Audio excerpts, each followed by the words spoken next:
Paano ba natin i-umpisan tong vlog na to? Lapit ka muna. So guys, naalala nyo nung sinabi ko sa live ko na hindi ako masyadong gumagastos kasi nagtitipid ako. So totoo yun guys, nagtitipid talaga ako. Kasi ayun na nga, kailangan natin magtipid para sa, pakita ko sa inyo,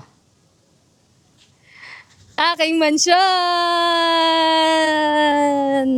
So finally, sobrang happy ka. Naiiyak ako kaya nag-shades ako, nagsasalamin ako kasi para hindi nyo makakita na maiiyak ako. Pero sobrang saya ko lang na finally natapos na yung pinagawa nating bahay. At ayan siya guys. So itutur ko kayo guys, mag-house tour tayo ngayon para naman masaya. At mapakita ko sa inyo yung mga achievement ko. Tara, let's go. Tapos pakita ko sa inyo yung view guys. Yun yung view.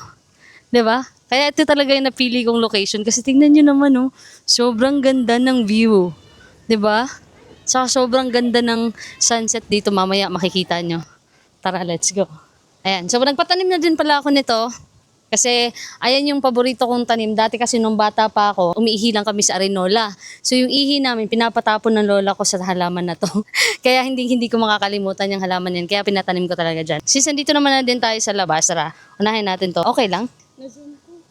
Pakita ko sa inyo yung view. Tara, dali. Kumakain na pala sila. Oh. Tingnan nyo yung view dito. Ang ganda ng view, di ba? Tingnan nyo. Mamaya. Wait. Kasi nag-house tour muna ako. Pinapakita ko sa kanila yung bahay ko. Ayan guys, ang ganda ng view dito. So dito kami, mag-golf. Ayan. Hinanda ko to dito para makapag-golf kami. Dito sa baba. Kita nyo ba? Pamangkin ko guys, kakatapos lang niyang mag-swimming. Magsiswimming pa yan mamaya. Tara. Ay, walang daan pala dito. Nakalimutan ko. Balik tayo doon. Pasensya na guys. Medyo nag-aaral pa yung videographer ko sa camera natin. Tara, pasok na tayo dito sa bahay. Actually, matagal ko na to nabili guys. 2 years pa lang ako sa trabaho ko. Bumili na ako ng malaking lupa. Kasi mura pa yung lupa nun eh. Buti na lang talaga bumili ako. Ito, hindi ko pa napaayos kasi busy pa. Kaya ayan, hindi pa naayos. Kita ba? Nahihirapan ako. Sige, tara. Pasok na tayo dito sa loob. Ayan, so nagpalagay na din ako ng upuan dito para kunyari matagal ako lumabas, di ba? Pwede kayong pag-antay. Ang init. Yan. So guys, ang ganda ng bahay ko, di ba? So pinacentralize ko na siya para malamig. Para hindi naman kayo mainitan pag bumisita kayo sa amin. Malaki talaga yung bahay na pinagawa ko kasi sobrang dami talaga namin sa pamilya guys. Mga pinsan ko, kamag-anak ko. Nako, sobrang dami. Ang ingay ng music. Wait lang. Pause muna natin. Ayan. Ito yung entertainment area natin. So dito kami manonood ng movie. Pupo ka dito. Yan. 'Di ba? Sobrang cozy. At yun yung TV ko. Sobrang laki. Kasi mahilig ako manood ng movie kaya ganyan kalaki. Siyempre, nilagyan ko na din ng mga pang-karaoke. Yan, ready na yung pang-karaoke natin. Para pag may mga bisita ako, di magka-karaoke tayo. Let's go. Kung gusto mo din dito ka umupo, manood kang ganyan. Diba? Pwede. Ito ipet ko. Pagpasok mo, kita mo agad yung dining table natin na sobrang haba. Kasi nga, di ba, sobrang dami namin sa pamilya, guys. Kaya mahaba talaga para madami ang makakaupo. Salo-salo, ganun. Ito na yung kitchen natin. Ito yung pangarap kong kitchen. Ayan yung guys, anak yan ang katulong namin. Tas yan, yan yung boy namin, pinakain ko na kasi gutom yan eh. Siyempre, since first time natin dito, kakalipat lang namin, hindi pa masyado maayos yung gamit namin. Lutuan ko, ganito, gas. Tapos meron na din pang sip-sip ng usok para hindi mabaho. Wait lang, nagugutom ako. Gusto nyo bang mani? Harap. At syempre, ref. Yan. Lagyan na natin ng laman guys. Para mamaya mag-dinner tayo. Kasi ngayon nag-invite kasi ako ng family ko para dito kami maghahaponan. Tapos, pinalagyan ko na din ng billiard. Kasi sa mga hindi nakakaalam, alam nyo kasi sobrang hilig kong mag-billiard talaga as in. Inaabot ako ng mga 10 p.m. sa pagbibilyard doon sa amin. Tapos, ang mga kalaro ko, alam mo yung mga tricycle driver, mga tambay doon. Yun yung mga nakakalaro ko. Tapos may mga baraha-baraha. Kung nakuha mong baraha, yun yung isushoot mo. Kaya, hindi talaga pwedeng mawala yung bilyaran sa bahay ko. Siyempre, aspiring din ako na pianist ko, no? Bumili na din ako ng piano, guys. Gusto nyo ba? Sampulan ko kayo? Sampulan ko kayo, ha? Ay, wait lang, hindi pa pala naka-on. Sasampulan ko sana kayo, guys, pero hindi pa pala nakasaksak. Mamaya na lang, baka matagalan tayo. Close ko muna to. Pero, sampulan ko kayo ng shot, ha? Gaano ako kagaling magbilyar, ha? Diba? Yun. So, napakagaling kong magbilyar. Tara, let's go. Akyat tayo sa mga rooms. Ay, wait lang. Bago pala tayo umakyat, pakita ko muna dito yung, namin. Ang tawag doon? Veranda ba? Hindi ko kasi alam guys. Basta ito na yung dinesign ng architect namin. Hindi ko alam kung anong tawag dito. Ayan, nandyan dyan sila. Kumakain sila lahat. Yung family ko. Tapos dito pala guys, kita yung view ng pool natin. Yan. Kasi mahilig kaming mag-resort-resort. Kaya hindi ko na talaga pinalagpas na maglagay ng swimming pool. Ang ganda. Tingnan nyo, di ba? Kita nyo yung view dyan, overlooking. Ayan. Pinalagyan ko talaga ng swimming pool guys para syempre hindi na kami pupunta sa malayo o magre-rent pa. Kita nyo ba? Ang ganda dyan ng sunset mamaya. Takpan muna natin kasi lalabas yung aircon. Punta tayo sa kwarto. Akyat tayo dito sa taas.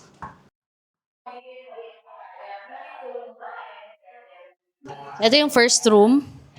Tingnan nyo. Tara. Yan.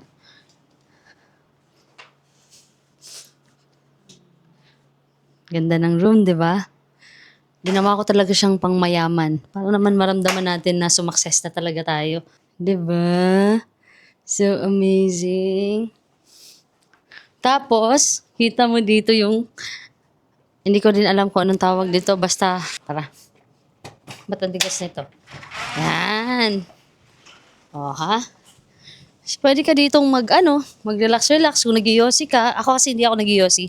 Pero pinalagay ko lang talaga dito para sa mga bisita. Pupo ka dito, kape-kape. Tapos mag-iisip ka.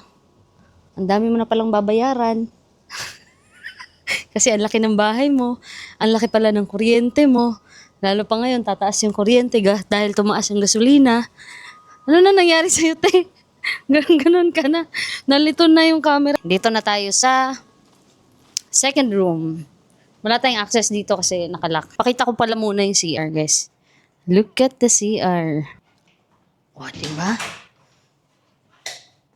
Ang laki. So, sinadya ko talagang malaki yung CR kasi gusto kong tumira na sa CR. Matagal kasi ako mag-CR, guys. Ito yung pangarap ko talagang shower. Gusto ko talaga, tara, tingnan nyo. Shower ka dito. Di ba? Ang ganda ng shower. At syempre, yung salamin para yung mag-aayos ka ng buhok, ganun. Pasensya na guys, medyo magulo yung buhok ko ngayon. Bad hair day. So, hindi ko naman na masyadong ginandahan sa ibang rooms. Halos kaparehas lang naman yung style natin sa ibang rooms. Para pakita ko na lang din sa inyo. Kaya natin baka may tao. Wala. Ay, may tao pala dito. So, ito pala, ginawa ko pala dito sa room ay ginawa ko siyang mga bunk beds. Madaming beds. Pala yung guys. Ito yung tagalinis ko dito. Yung tagalinis ko. Nakapag-makeup siya. Nandito ako tuwing weekends, ganun. Medyo mahirap lang linisin kasi medyo malaki yung place, pero kaya naman. Diba? Siya yung tagalinis ko dito, guys. Malinis na to, ha? Check ko. Ginawa ko talagang dito para sa mga pinsan ko. Yan, may matutulugan sila. Kung sobrang dami talaga nila, pwede pang dalawa-dalawa sila. At ito pa, guys. Tingnan nyo, ha? Pinainsulan ko siya ng ganito. Diba? Para may sarili kang lamp dito kung, kunyari, mahilig ka talagang magbasa. Or kunwari, mahilig kang magbasa, meron kang ilaw dito. Diba? Ganda. So, lahat yan meron, guys. Dito. Meron pa. Ayan, dito meron din. Diba? Basta lahat yan, guys, meron. May sarili-sarili yung ganito. Hindi ko alam ang tawag dyan. Basta pinainsulan ko na. Tapos, nilagyan ko na din ng coffee table dito. Para kung gusto nyo mag-table, mag-coffee. Yan. Kung gusto nyo mag-coffee, yan. Minom ka dito. Ito yung access natin sa veranda. Yung kanina pinakita ko sa inyo. Diba? May access din siya sa veranda. Tapos ito naman yung CR. Dito medyo maliit lang. Pero okay na to. Diba? Ayan. Toilet. Nandito yung toilet kasi sa kabila yung shower. So ito yung toilet natin. Tapos, patayin natin ang kuryente. Mahal. Ayan. Diba? Ito yung shower area natin. Diba? Taray, parang sauna. May upuan pa. Kunyari, madami. O sige, ikaw muna mauna. Antayin kita dito. Ganun din. Ganda din yung shower ko na in-install. Yung malaki din para ka lang naliligo sa ulan. Tsaka tingnan nyo to guys, oh. Diba? Ang ganda ng design na to. Ako ang pumili mismo nito. Nung pinapili ako, sabi ko, ito ang gusto ko. Para aesthetic. At ito nga pala guys. Ito nakuha ko to sa Diyan lang, sa tabi-tabi lang, nilagay ko lang dito. Ang ganda, no? Labas na tayo. And, ang maganda pa dito, guys, tingnan nyo, makita mo din dito sa taas yung dining area. Sobrang ganda. Tingnan mo. Tapos syempre, nilagyan ko din ulit ng upuan dito. Pero hindi lang to siya basta upuan, guys, ha. Kasi, ano to, ayun, no? Storage to. Siguro mapupuno din to ng mga merch ng Bini o di ba kaya mga freebies. Tara guys, puntahan natin tong master's bedroom. Ayan. So, ito na yung master's bedroom ko. Ganda, no? Natupad na talaga yung pangarap ko. Siyempre, para makita ko ay mga moon. Mga moon. Madami ba? Para makita ko yung mga stars. Bumili ako nito. Kasi, minsan, pag nalulungkot ako, gusto ko lang tumira nga. Ako, gusto ko lang tumingala sa stars. Kaya, ayun, pagawa ka ng ganito. Pinagawa ko to sa Divisoria lang. Ano talaga to? Customized to para sa akin. Yung kitang-kita ko talaga yung star, nag-i-smile. Siyempre, alam ko naman gusto yung makita yung CR ng master's bedroom. Eto na, papakita ko sa inyo. Ano ba ito? Pa-slide. Pa-slide pala. Tcharam! Ito na yung master's bedroom natin. Ay, master's bedroom. Shower natin. Diyan ka, atras ka muna. Tcharam! Tingnan niyo yung toilet and bath natin. Ang ganda, no? Ito, master's bedroom. Special din ang CR nito. Pinalagyan ko siya ng upuan. Kasi gusto ko maligo doon ng kampo. Diyan lang. Bakit ba nga dito to? Hindi ko ito pinagawa, ah. Baka siguro patungan ng mga lotion. Yan. Conserve energy. At mahal ang kuryente ngayon. Siyempre, may access ka din. Yung Miranda, yung kanina ulit. So, may TV din ako nilagay para pag nanonood tayo ng mga movie or pagpapaplay tayo ng Bini songs, meron din tayong speaker. Tingnan natin yung pool.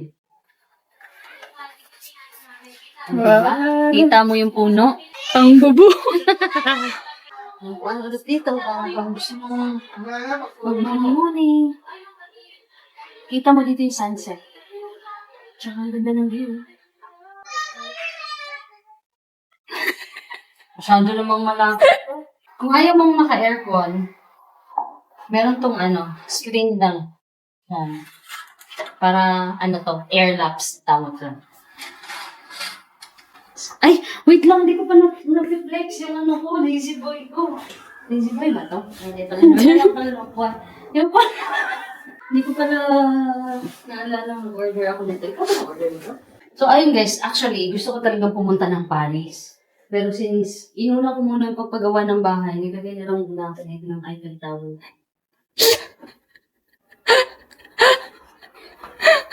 Diba? Next step natin yan, since tapos na yung bahay natin. Let's go! Kaya ko lang si Eddie, hindi ko na lang si Wapos, dali! Dali, Wapos! So, that's it guys for the vlog today. Maligo na tayo. And by the way, hindi pala to sa akin. Nag-rent lang pala kami dito. So, kung gusto nyo mag-rent dito sa Balay Pantok, pwede nyo din i-visit yung Facebook page nila. Ang ganda ng place nila, no? Pangarap ko talaga magkaroon ng ganitong place. Sana guys, magkaroon tayo ng ganitong place. Ang ganda talaga.